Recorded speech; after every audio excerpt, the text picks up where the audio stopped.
the only problem is going substitution alone causes you then to be limited to that method. And there are times when the substitution method is inferior to the elimination method.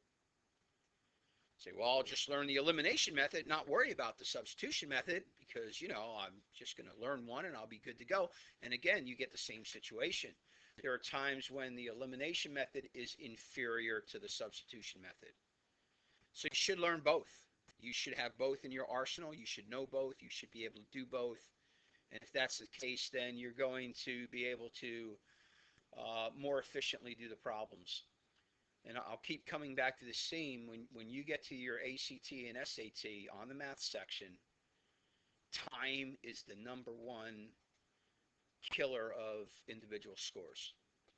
Matter of fact, when you pay for an SAT, ACT prep service, usually the #1 thing they do to guarantee you a boost in your score is teach you time management principles so that you'll get to more problems, because it just stands to reason the more problems you get to, then the more you're going to get correct. The less problems you get to, the less you're going to get correct, as long as you're doing that in a bona fide method. So there's times when substitution is way quicker than elimination, and there are times when elimination is way quicker than substitution. So that aspect as well. So you need to know both. All right, so let's go ahead and get into it. This should all be review. Should be the case. All right, so what was the substitution property? You guys went over this again in geometry. If A equals B, then B can replace A.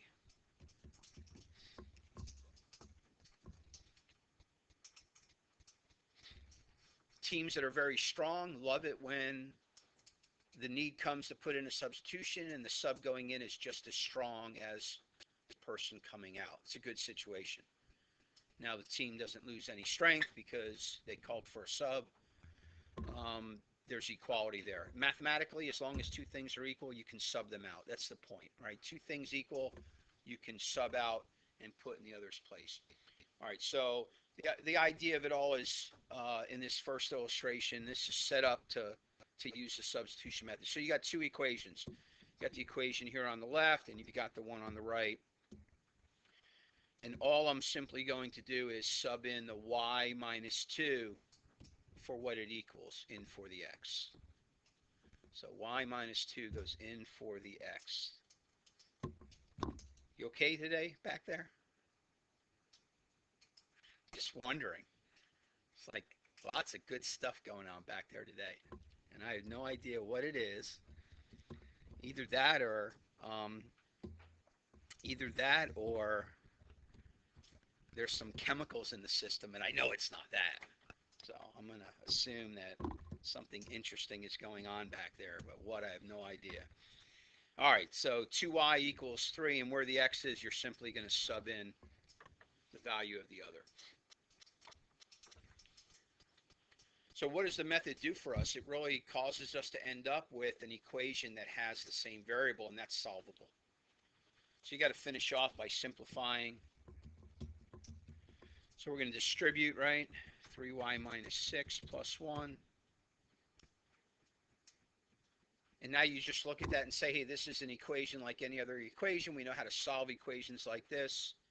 So I would add a negative 2y to both sides to get my y's positive, and they're on the right. And then what? You're going to add a positive 5 to both sides.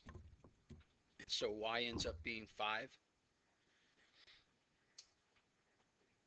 So by substituting, we're able to find one of the variables. It depends on which one is the easiest one to substitute for. And then when you're done, you have to finish out finding that second variable. So this time you're going to sub in the solution for that variable. So we know y is 5 now. So take that x equals y minus 2, and let's stick in 5 for the y. And we know x is 3. And because you're always thinking that systems give you a point of intersection solution, then hopefully you're going to say your final answer is going to be the 0.35. And be careful you don't get the coordinates backwards, right? X is the first and the Y's are second. Goes to 0.35. And if they were asking, you would say, this must be two intersecting lines, and the solution type is consistent and independent because there is a point of intersection. So that's the idea. That's the methodology. Let me try to do some things with you to refresh your memory on what you're looking for. Because even in choosing the method, there are choices you make that makes using the method easier. So there's some things you ought to be thinking. All right, so B. When solving a system of equations by substitution, it's important to make a wise choice in determining which equation to solve for which variable. Which equation to solve for which variable. So let me pop back to the example right off the bat here. Look, this we didn't have to make any choice. Here was one of the equations and here was the other, and the second equation was already solved for one of the variables. So we didn't have to do that step. There's no choice to make. It's already tailor-made, ready to roll. I'm in great shape. I'm just going to go ahead and do the substitution step. But normally you're going to have to make a decision, hey, which equation do I want to solve for which variable? All right, so first question. So you got this system, 3x plus y equals 7, negative 7x minus 2y equals negative 3, and you have to make a decision. Am I going to solve for the black x? Am I going to solve for the black y? Or am I going to solve for the blue x? Or am I going to solve for the blue y? So that's your first decision. And again, a wise choice here makes life easy. A bad choice on this problem right now would be a nightmare. So, well, for you guys, because it would be fractions and you'd all be freaking out. No, fractions. All right, so those are your choices. Black x, black y, blue x, blue y. Which one you're going to solve for? So hopefully go back in your mind to the dark recesses of Algebra 1, and therefore you come up with the conclusion of solving for. Hey, and I heard a lot of black y's, and that should be the choice, right? For those of you that don't know why the people made that choice that made it, they're looking at the y, and to isolate the y, to solve for the y, is a one-step procedure. Add a negative 3x to both sides and you're done. And so it's a one-step easy procedure, and that's why we chose black y. All right, so I'm just going through reviewing the choices with you guys. So look at the second one. So same situation, black x, black y, blue x, blue y. In this situation, one of them is definitely best. And therefore now we all know the situation. We all say it's best to solve for, okay, blue x, right? Because again, there's a one coefficient. It'll be easy to move the negative 5y to the other side. And we're going to choose blue x. The third one, you know, you look at the situation and the black x has a negative in front, but you know what? That's still the best one. All right, we still got to deal with the negative, but as far as choices go, that's way better than a 5y, way better than a 7x, and way better than a 2y. So on that one, you're going to go black x. You're just looking. That's your first choice. Don't minimize this step. Because if you don't deal with this step, then you're going to get yourself into a lot tougher problem, and there's no need for that. There's just no need. Okay. So again, that's our first thing. We got to decide, are we going to solve for black x, black y, blue x, blue y? And everybody says, let's solve for black x, right?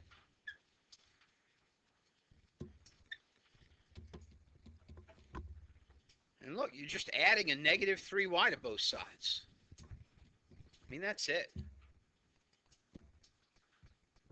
I like to circle that when I isolate the variable, right? All I did was add a negative 3y to both sides. That's it.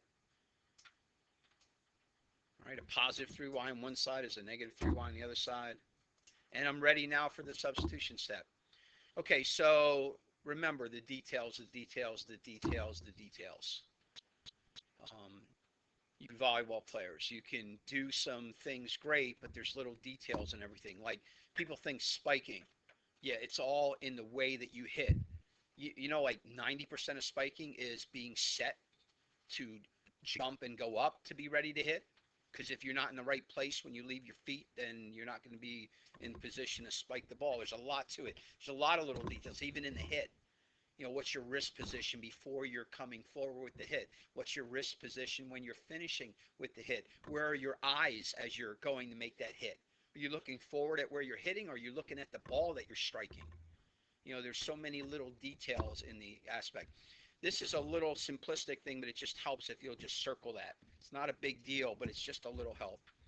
So then you look at the second one and where the x is, right? Because that's what we solve for. We're going to sub in the 19 minus 3y.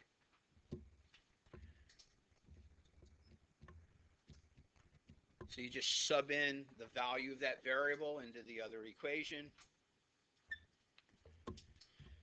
All right, 4 times 20 is 80, so that's got to be a 76, right?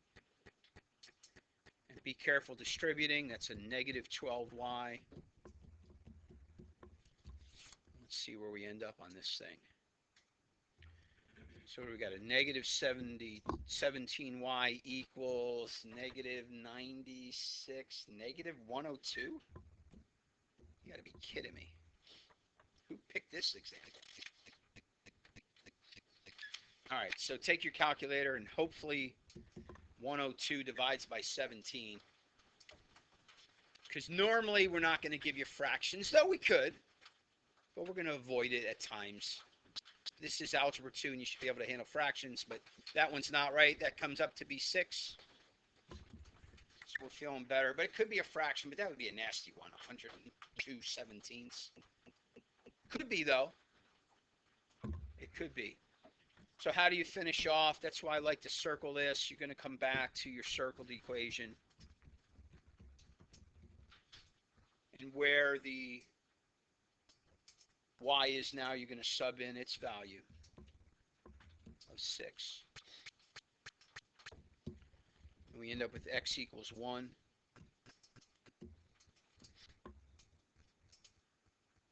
So again, be careful. Remember, again, that was a 19 minus 18, right?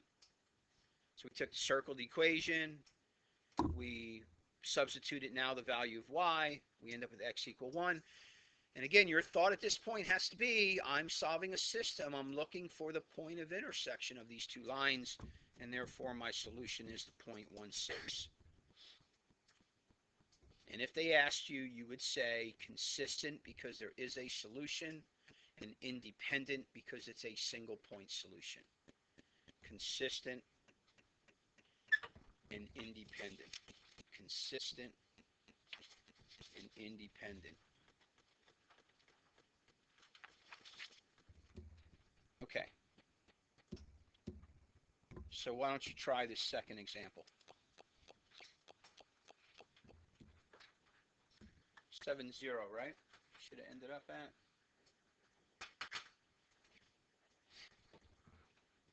So make sure here you ended up solving for y, not negative y. And therefore you had to change the sign of everything on the other side. Just like dividing by negative 1. So that goes from positive 21 to negative 21, from negative 3x to positive 3x. If you goof that up, it's going to goof everything else up. How many got that right? Okay. And if you didn't, notice what tripped you up, what got you, what was the issue there. And try then to make an adjustment. Questions on that? Is there anything I can clarify for you on that? Anybody?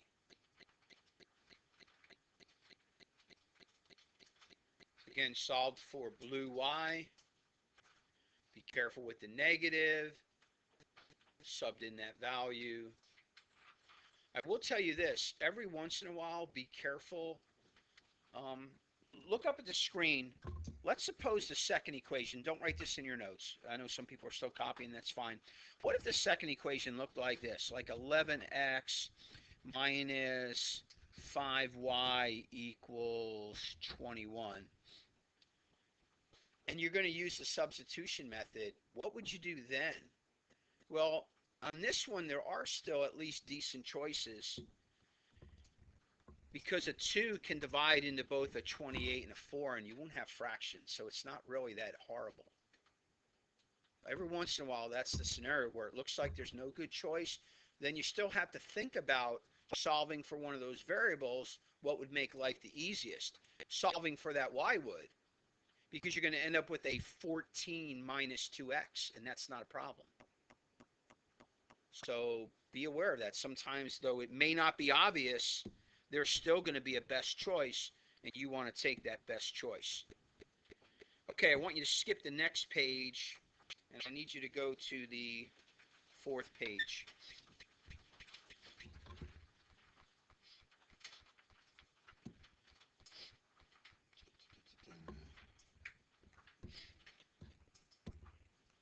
So I'm really taking this lesson and I'm dividing it into 2, because for some of you, how many of you the substitution method is fairly new? Let me see your hands. No one willing to admit it. All right, that's apropos for this class.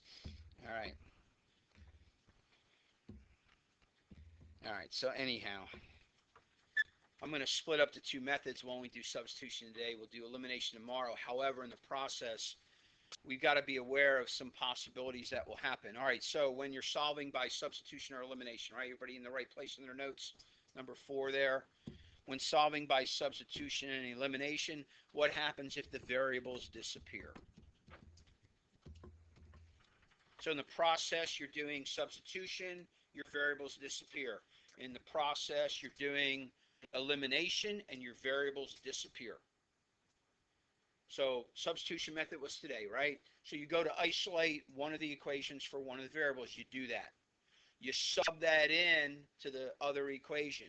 And when you do, your variables add out. You'd have like a 5x and a minus 5x, and that's 0, and they're gone. You know, you got a negative 3y and a positive 3y. You add them up, and they're gone. So your variable adds out. So what does that mean? Well, first off, it means it's not going to be a single point of intersection. It's not going to be consistent and independent. It's going to be one of the other 2 possibilities. And everybody has already in their mind what those other 2 possibilities are, right? So if you don't have a point of intersection, what are the other 2 possibilities? Go ahead, say it. Come on, talk. Talk. Come on, talk. All right, hold on. Let's do it again. You need to talk, all right? I don't care if it all sounds different. Doesn't matter. You need to talk, all right? So I want you to say the other 2 possibilities if it's not consistent and independent. Here we go. Talk. Okay. So I heard consistent and dependent, which hopefully you're thinking they're the same line. And I guess I heard inconsistent, which hopefully you're thinking they're parallel lines. Now look, this has to be in your brain. If it's not in your brain, you need to memorize that. That was first lesson. That was Thursday night video, right? Friday's homework. Because that's got to be in your brain. You're thinking, okay, so my situation is I'm either parallel lines inconsistent or I'm the same line, consistent, dependent. How do I figure out which? I graph it. No, you don't need to graph it. I figure out the slopes. No, you don't need to find the slopes. You know, you just need to read what's left. So it's real simplistic. If what's left is true,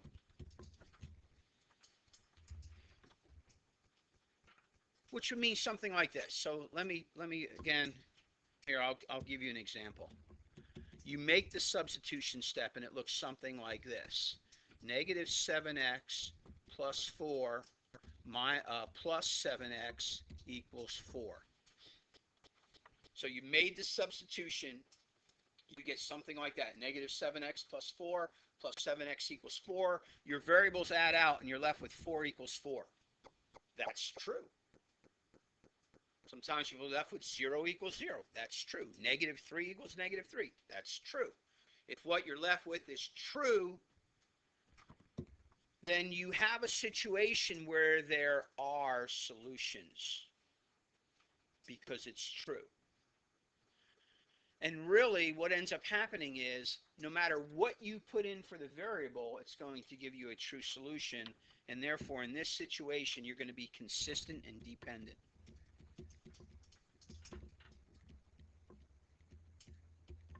Consistent and dependent. The reality is they are the same line.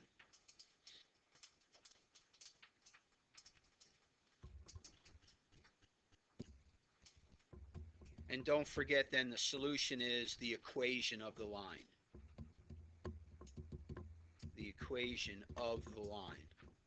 Because any point along the line solves both. Any point along the line is going to solve both. Your variable disappears. What you have left is true. It had to have been consistent and dependent. They are the same line. Therefore, you give the equation of the line as your solution. Every point along that line is true. Second scenario, your variables add out and what's left is false. Then that's going to be inconsistent. Variables add out. What's left is false. You got like 3 equals 7. 0 equals -5. A half equals 20. Whatever. What's left is false. Then it's going to be inconsistent. Therefore, you know the lines are parallel. By the way, if they're parallel, you know they have the same slope. And the bottom line solution is the null set, right? There is no solution.